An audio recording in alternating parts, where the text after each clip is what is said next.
एक समय था जब salon industry word of mouth पे चलती थी। आज भी चलती है और हमेशा चलती रहेगी, खाली उसका तरीका बदल गया है। तो एक समय था जब आप अपने दोस्त को, सहेली को बताते थे कि आज आप किस सैलून में गए हैं। आपका हेयर कट और हेयर कलर तो सबसे बड़ा एडवर्टाइजमेंट है ही आपका। लेकिन एक समय था जब एक सैलून को मार्केट करने के लिए प्रिंटेड फ्लायर्स और डिस्काउंट वाउचर्स, ये सब बहुत यूज़ में आते थे। और देखते ही देखते इतना तेज़ी से ये समय बदला है कि जहाँ सोशल मीडिया हैंडल जो हैं वो सबसे बड़े प्लेटफॉर्म बन गए हैं आपको अपने काम को प्रमोट करने के। मेरा तो ऐसा मानना है कि अगर एक आर्टिस्ट और एक सैलून चेन के तौर पे अगर आप सोशल मीडिया हैंडल को ऑप्टिमाइज नहीं कर रहे हो तो आप एग्जिस्ट ही नहीं करते। ये बात हो सकता है कि बहुत हार्श लगे, बट ये एक रियलिटी है कि आज जो सबसे ज़्यादा काम देखा जा रहा है, अच्छा हेयर कट, अच्छा मेकअप, अच्छा हेयर कलर, वो सोशल मीडिया हैंडल पे देखा जा रहा है। वो चाहे आपका इंस्टाग्राम हो या दूसरे कोई प्लेटफॉर्म हो। जो आप पहले पूछते थे कि सर्विसेज कहाँ अच्छी हो रही हैं, आज आप गूगल रिव्यू पढ़ते हैं। तो ये एक बहुत सिंपल लेकिन बहुत ही सिग्निफिकेंट फ़र्क है जो हम सब नोट कर रहे हैं। हमने एक ऑर्गेनाइजेशन के तौर पे नोट किया है और मैंने और आपने एक व्यक्ति के तौर पे ज़रूर नोट किया होगा। अब ये जानना एक बात है और इस जानकारी को यूज़ में लेना दूसरी बात है। तो हम में से बहुत सारे लोग डेफिनेटली जितने भी ऑर्गेनाइज सैलून हैं वो तो इसके ऊपर काम कर ही रहे हैं, लेकिन हम में से बहुत सारे लोग ये सोचते हैं कि शायद ये जो डिजिटल मार्केटिंग है ये ऑर्गेनाइज सैलून चेन का काम है।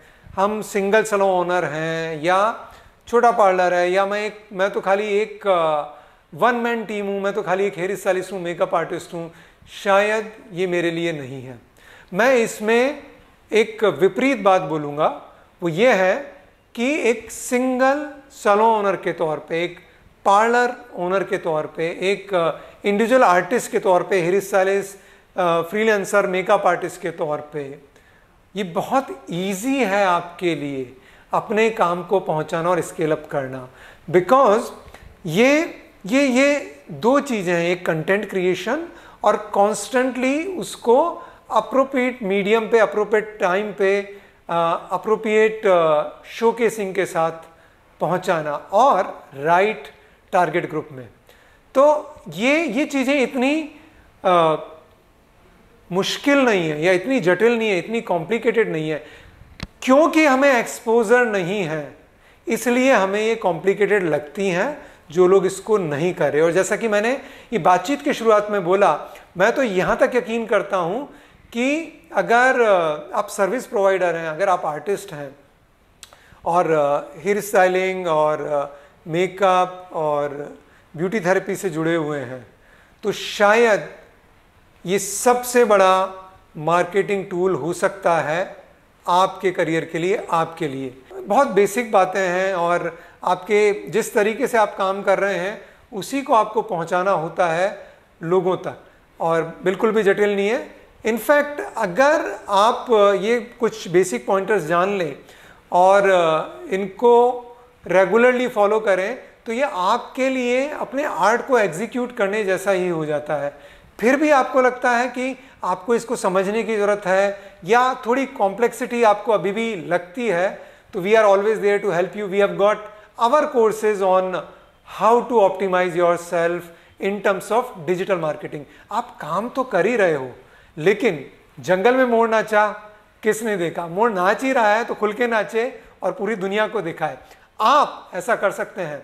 और जैसा कि मैंने बोला, कहीं पे भी आपको थोड़ा सा भी डाउट है, बहुत सिंपल कोर्स है, बहुत ही इंटरेस्टिंग है, बहुत ही इंगेजिंग है। जीवन में कुछ भी आप करें मार्केट करने में, गोइंग फॉरवर्ड, ये कोर्स आपको हमेशा मदद करेगा।